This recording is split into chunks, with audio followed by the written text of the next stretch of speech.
Hello प्यारे बच्चों, आज पुनः एमएससी एकेडमी के इस यूट्यूब चैनल पे आपका स्वागत है। आप धैर्यपूर्वक वीडियो को देखें और दोस्तों के बीच शेयर अवश्य करें। अच्छा लगे तो लाइक और सब्सक्राइब अवश्य करें। तो आइए, छोटा सा टॉपिक आप लोगों के बीच मैंने लेके आया। मेटल क्या है, मेटल एंड नॉन मेटल। हम पहले ही लिख दिए useful video 4 BSCB Bihar board school examination board Patna 2026 के लिए क्लास 10th वाले बच्चों के लिए और +2 में भी, जिसका हिंदी मीडियम होगा साइंस में। मेटल एंड नॉन मेटल, जिसे धातु अधातु कहते हैं, इसे एक उपधातु भी होता है। मैं आप लोग इस PPT जो हाथ से लिखे हैं उसे तो देखें ही, और जो मैं मौखिक बोल देता हूँ मुँह से उसे अवश्य समझने का कोशिश करें, क्योंकि उसमें कुछ ज़्यादा ही बात हम बोलेंगे। जैसे कि पहला हमने लिया है मेटल यानी धातु। धातु कहेंगे किसे? तो वैसे तत्व जो ऊष्मा एवं विद्युत का क्या करे, चालन हो, आघातवर्ध हो, तन्य हो, ये सब गुण यदि उसमें पाया जाए तब उसे हम धातु कहेंगे। फिर भी इसमें कुछ इनके अपने गुण के अपवाद में कुछ अलग गुण आते हैं, उस सब मैं डिटेल से मैं बताऊंगा। जैसे कि धातु के रूप में आप किसे रख सकते थे, जैसे कि लोहा हुआ, आयरन हुआ, एल्युमिनियम हुआ, सोडियम हुआ, पोटासियम हुआ, कॉपर होगा, ये सब क्या है, धातु है। क्या है, धातु। एक बार और पुनः समझे धातु के परिभाषा। इसे तत्व जो ऊष्मा एवं विद्युत का चालन करे, साथ ही आघातवर्ध एवं तन्य हो, उसे क्या कहेंगे, धातु कहेंगे। इसमें हम ले लेते हैं Fe यानी लोहा, Au माने सोना, Ag माने चांदी, Cu माने कॉपर। ये सब का सब क्या है, इतनी धातुएं हैं। ठीक है। अधातु क्या होगा, इसी का रिवर्स में होगा, जो ऊष्मा एवं विद्युत का चालन न करे, ऊष्मा एवं विद्युत का चालन न करे, साथ ही आघातवर्ध एवं तन्य न हो, तो क्या होगा, तो भंगुर होगा। क्या होगा, भंगुर होगा। तो उसे हम क्या कहेंगे, उसे हम अधातु कहेंगे।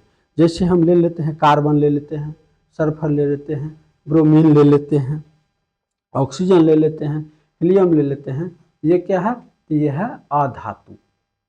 अब हम बात करते हैं कुछ ऐसे भी तत्व हैं जिसे आप क्या कहेंगे, उपधातु। उपधातु किसे कहेंगे, तो समझें, जिसमें धातु और उपधातु अधातु का दोनों गुण आ जाते हैं। धातु और अधातु का दोनों गुण आ जाते हैं, उसे हम क्या कहते हैं, उपधातु। उसे हम मेटलॉइड कहते हैं। क्या कहते हैं, मेटलॉइड। तो उपधातु में कौन कौन आएंगे सर जी, तो आर्सेनिक आएगा, एंटीमनी आएगा, ट्यूटेरियम Te आएगा, पोलोनियम Po आएगा। ये सब क्या है, तो उपधातु है। यहाँ तक हमने क्या देखा, धातु देखा, अधातु देखा, उपधातु देखे। क्लियर है। अब हम कुछ बिहार बोर्ड में जो पूछे जाते हैं अक्सर बच्चों में, वही प्रचलित प्रश्न को लेके आए हैं, और मैं एक एक पॉइंट को जिक्र करके तोड़ते हुए मैं बताऊंगा। आप लोग थोड़ा ध्यान से देखेंगे वीडियो को। धातु एवं अधातु के भौतिक गुण बताएं। आप समझे, कोई भी तत्व यदि रिएक्ट होता है दो प्रकार से, एक भौतिक रूप से, एक रासायनिक रूप से। यदि भौतिक रूप से होता है तो पुनः वह अपने अवस्था को पा लेता है, लेकिन रासायनिक रूप से यदि कोई रिएक्ट होता है तो पुनः अपने अवस्था में नहीं आता है। इसी पे कहा जा सकता है मोमबत्ती का जलना क्या हो गया, रासायनिक अभिक्रिया, और पिघलना भौतिक। आइए, तो उस सब बाद की बात है, पहले हम इसको समझें। धातु अधातु के भौतिक गुण। धातु के भौतिक गुण में देखा जाए तो धातु क्या होते हैं, तो कहेंगे चमकदार होते हैं, इसमें शाइनिंग होता है। ये धातु ये क्या होती है, चमकदार होती है। और आघातवर्ध एवं तन्य भी होती है, आघातवर्ध भी होते हैं और तन्य भी होते हैं। सर चमकदार तो समझे कि उसमें लाइट पड़ेगा तो रिफ्लेक्स करेगा लाइट को, लेकिन आघातवर्ध क्या होता है, तो आघात शब्द का अर्थ होता है जब उस पर हम चोट पहुंचाएंगे, कहीं भारी हथौड़े हो या घन हो, इससे यदि उस पर हम चोट पहुंचाते हैं तो आघातवर्ध गुण के कारण वो पसरेंगे। जैसे कि आप लोग देखते हैं एस्बेस्टस करकट वाला चदरा, वो आघातवर्ध होने के कारण ही, उस पर आघात पहुंचाने के बाद ही वो चदरा का रूप ले लिया है। तो जब उसे पीटेंगे और वो अपने चदरा का रूप ले लेगा, यानी पसरने का काम करेगा, इस स्थिति को हम आघातवर्ध कहते हैं। ये धातु का नेचर है। अब हम देखते हैं धातु का नेक्स्ट नेचर क्या है, तो कहिएगा तन्य होता है। तन्य शब्द का अर्थ होता है कि उसे जब हम खींचते हैं ना तो वो नमरने का काम करता है, यानी लंबा होता है। जैसे कि तार बनाना हो गया, सरिया यानी रड बनाना हो गया, ये सब क्या है, तो ये धातु का ही गुण है जिसे खींचने पर वो तन्यता यानी तन्य के गुण दर्शाते हैं। अगला हमने क्या लिखा, ऊष्मा एवं विद्युत का सुचालक होता है। जी हाँ, इससे यदि करंट पास कराइएगा ना, करंट पास करेगा तो इससे करंट पास होगा, और एक सिरा को गर्म करिएगा तो दूसरा सिरा गर्म होगा। कहिएगा कैसे, तो जैसे कि आप लोग अक्सर सुने होइएगा कि कहीं के विद्युत सट गया धातु यानी लोहे के तार में, और कोई सटा हुआ था जो सट गया, ऐसा घटना अक्सर देखे होइएगा। ये तो सिंपल है। लेकिन ऊष्मा के बारे में जब बात करें तो समझिए विद्युत ऊष्मा का कैसे होता है। तो आप लोग घर में देखे होइएगा, यदि खाना बनाने वाला छलनी यदि लोहिया में रह जाए तो कुछ देर के बाद हीट होने के बाद उसके एक सिरा है ऊष्मा में, लेकिन दूसरा सिरा भी हीट हो जाता है। तो कहिएगा हाँ सर, तो ये ऊष्मा का क्या करा, तो चालन किया। लेकिन एक बात ध्यान रखें, एक है सीसा जिसे हम पीबी यानी लेड कहते हैं, ये अपवाद में है, एक्सेप्शन कहा जा सकता है कि धातु के रूप में होते हुए भी ये क्या है, तो कहिएगा इसमें ये गुण नहीं पाया जाता है। ठीक है, धातु अक्सर ठोस होते हैं, लेकिन इसमें भी क्या है, एक Hg यानी मरकरी जो है जिसे हम पारा कहते हैं, ये क्या होता है, तो कहिएगा सर जी ये तरल अवस्था में पाए जाते हैं। सर ये कहाँ देखते हैं, तो आप ऐसे इलेक्ट्रिक थर्मामीटर नहीं, नॉर्मल नेचुरली जो थर्मामीटर आता है ऐसे झाड़ते हैं, उसमें एक लकीर वाइट कलर का आता है, वो पारा ही होता है जिसे Hg कहते हैं। इसके गलनांक एवं क्वथनांक उच्च होते हैं। उच्च होते हैं कहने का अर्थ है इसका melting point and boiling point high होता है। High melting point and boiling point, melting point and boiling point क्या होता है, हाई होते हैं। क्लियर है। इस प्रकार से धातु के कुछ गुण देखें। और भी धातु को हम देखते हैं, जैसे कि आघात बल समझ गए, तन्य समझ गए, चमकीला समझ गए, कठोरता हार्डनेस समझ गए।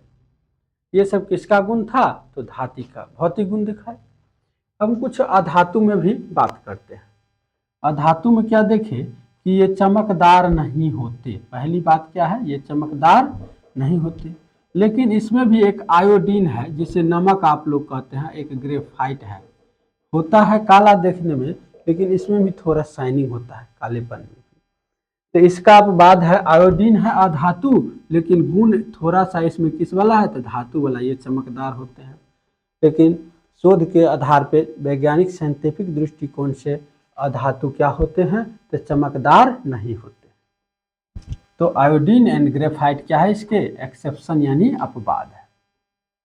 अगला है कि अधातु उसमें विद्युत का चालन नहीं होता है, तो हो गया। भांगूर होते हैं, मतलब कहने का अर्थ है कि ये आघातवर्ध एंड तन्य नहीं होते हैं। जैसे धातु को पीटे तो पसरे या तार के रूप में लंबा हुआ, लेकिन अधातु को यदि आप पीटिएगा तो भंगूर हो जाएगा, थुर्री थुर्री होके वो टूटेगा। जैसे उदाहरण के लिए हम ले सकते हैं, जैसे आप लोग दतमन करते हैं तो नॉन मेटल ही होता है, उसको चबाते हैं तो कुछ ही अलग अलग टूट के निकल जाता है, क्या वो पसरता है, तो कहिएगा नहीं। तो उदाहरण आपने अच्छे अपने जीवन से जुड़े हुए लिया, समझा, अच्छी बात है। आप क्या कहते हैं, ऊष्मा और विद्युत का कुचालक। देखिए सुचालक और कुचालक का इंग्लिश में क्या कहते हैं, तो सुचालक होगा कंडक्टिविटी और कुचालक होगा नॉन कंडक्टिविटी। यानी कहने का मतलब कुचालक है तो इससे करंट पास नहीं करेगा, यदि सुचालक है तो करंट पास करेगा। क्लियर है। लेकिन अधातु है ग्रेफाइट, ग्रेफाइट क्या है, अधातु है, लेकिन इससे करंट पास होता है। यदि आप पेंसिल के दोनों नोक को छील दिया जाए और उसे आप टेस्टर से जला के देखें बोर्ड में लगा के, तो उससे करंट फ्लो होगा। तो हमने क्या देखा इसमें कि ये विद्युत का क्या होता है, तो ग्रेफाइट चालन करता है, विद्युत का ग्रेफाइट चालन करता है। लेकिन वैज्ञानिक दृष्टिकोण से, साइंटिफिक दृष्टिकोण से ये साबित हो चुका है कि जो अधातु है, जो नॉन मेटल है, क्या है, तो कहिएगा कुचालक है। लेकिन इसमें एक अपवाद ग्रेफाइट है जो क्या है, तो कहिएगा ये सुचालक है। क्लियर है। अधातु में बात करें तो अधातु ठोस एवं गैस होती है। ठोस में भी होता है, हार्डनेस थोड़े धातु से कम ही हो जाए कोई दिक्कत ना है, गैसियस स्टेट में भी पाया जाता है, लेकिन एगो ब्रोमीन है, ये क्या है, एक्वस के रूप में पाया जाता है, एक्वस टाइप के लिक्विडली रूप में पाया जाता है, ऐसे नॉर्मल टाइप का सॉफ्ट में होता है। ये हो गया ब्रोमीन।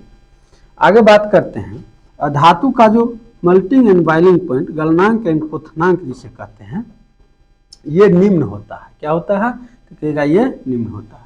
तो इस प्रकार से हमने धातु अधातु के भौतिक गुणधर्म के आधार पर अंतर लिखा है, और ये बिहार बोर्ड का दुलरवा प्रश्न है, पूछबे करता है, इसलिए आप लोग को अवश्य ध्यान रखनी चाहिए कि इसे हमें नॉलेज में हो कि एग्जाम में मैं लिख सकूं। एकदम आपको हर एक बात को तोड़ के बताया गया है।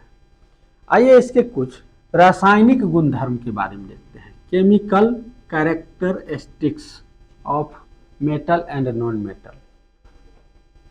ये विद्युत का धनात्मक होती है, यानी विद्युत पे जब इसे प्रवाहित करने पे ये पॉजिटिव आयन का रूप में देता है। देख रहे हैं प्लस प्लस, तो जैसे सोडियम है, कैल्शियम है, एल्युमिनियम है, ये सब का सब क्या दे रहा है, सब का सब हमें क्या दे रहा है, तो पॉजिटिव दे रहा है। ठीक है, मैग्नीशियम है। दूसरी बात, ये ऑक्सीजन से अभिक्रिया कर क्षारीय धातु बनाती है।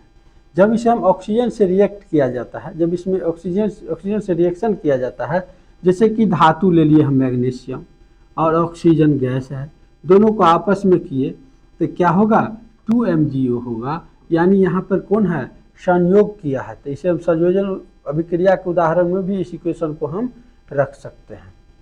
ये एग्जाम्पल दिखाया गया है कि मैग्नीशियम ऑक्सीजन के साथ जब अभिक्रिया किया है तो धातु किससे किया है, तो कहेगा धातु ऑक्सीजन से अभिक्रिया किया है और क्या बनाया है, तो क्षारीय धातु। तो इस टेस्ट में कैसा होगा, तो कहिएगा टेस्ट करेंगे तो ये क्षारीय प्रतीत होगा। कैसा प्रतीत होगा, क्षारीय प्रतीत होगा। इसी प्रकार एक और लिए है, कैल्शियम प्लस ऑक्सीजन को लिए है तो ये बनाया, और ये भी कैसा होगा, तो इसका गुण भी क्या होगा, तो कहिएगा सर क्षारीय होगा। क्लियर है।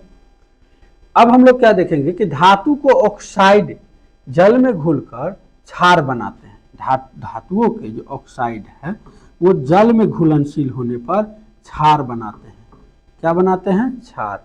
जैसे कि सोडियम के साथ oxygen, sodium Na2O, hydrogen H2O क्या है, तो जल है, दोनों का अभिक्रिया कराए तो NaOH बना, सोडियम हाइड्रोक्साइड बना। कहेगा हाँ सर।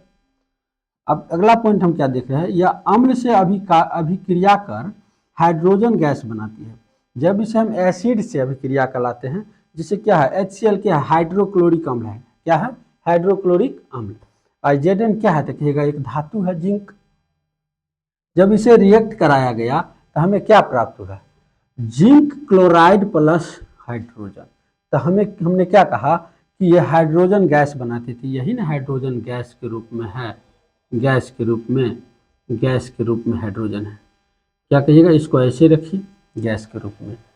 ठीक है।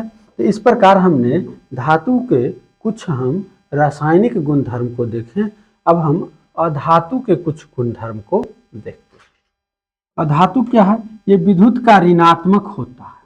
कहने का अर्थ है जब इसे हम रिएक्ट कराते हैं तो ये माइनस का रूप में देता है। सब क्या दे रहा है, माइनस के रूप में दे रहा है। देख लीजिए माइनस, etc यानी एक्सेट्रा।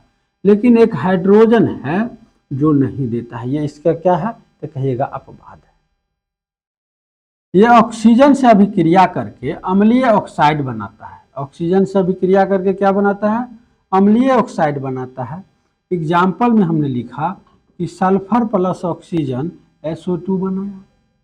क्या बनाया, तो अम्लीय ऑक्साइड बनाया। क्या बनाया, अम्लीय ऑक्साइड बनाया। कार्बन प्लस ऑक्सीजन CO2 बनाया, तो अम्लीय ऑक्साइड बनाया। कहेगा हाँ सर। अगला बात है, ये जल के साथ अभिक्रिया नहीं करते। क्या है, ये जल से नॉन रिएक्टिविटी होते हैं, नॉन से रिएक्टेड नहीं होते। अगला है, ये ऑक्साइड जल में घुलकर अम्ल बनाते हैं। जैसे कि देखिए SO2 H2O, ये जल है, और जल में जब घुलाते हैं इसे SO2 को तो H2SO3 देता है। इस प्रकार से अभी हमने धातु और अधातु जो बिहार बोर्ड के एग्जाम में पूछे जाते हैं उस प्रकार की बातों पे हमने बात किया, और बहुत सारे बात जो मैंने मौखिक रूप से बोल दिया उसे आप अवश्य ध्यान रखें। अवश्य ध्यान रखें। उपधातु की जब हम बात करते हैं तो पहले भी कहें कि ऐसे गुणधर्म वाले तत्व जिसमें धातु का भी गुण हो और अधातु का भी गुण हो, उसे क्या कहेंगे? उपधातु कहेंगे। और एक बार और जाते जाते बता दें कि उपधातु कौन कौन होता है। एसबी होता है, एसबी होता है, जीई होता है, अर्सेनिक होता है, एंटीमनी होता है। ये सब का सब क्या है? तो क्या कहिएगा? सब का सब उपधातु है। इस प्रकार से आज का वीडियो का मेरा मेन उद्देश्य था कि धातु, अधातु और उपधातु को अच्छे से बच्चों के बीच रखें। पीपीडी छोटा था लेकिन हमने कुछ ज़्यादा ही बात बोला है, उसे भी देखें। कभी कभी एग्जाम में पूछ देता है, क्या पूछा जाता है कि ऐसे धातु के नाम बताइए जिसे चाकू से काटा जा सकता है। बताइए कौन कौन से धातु है, आप लोग बताइए। क्या है? लिथियम, सोडियम और पोटासियम। उसे हम ऐसे धातु हैं जिसे आराम से जैसे पनीर काटते हैं वैसे चाकू से काट सकते हैं। इस टाइप के बात भी आपसे पूछा जाता है। तो इन सब बातों पे थोड़ा थोड़ा गहराई से देखें, ध्यान दें।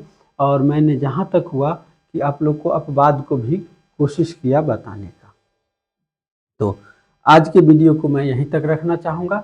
आप लोग को अच्छा लगे तो दोस्तों में ज़रूर शेयर करें, लाइक भी करें और अच्छा करें तो सब्सक्राइब भी करें। और फिर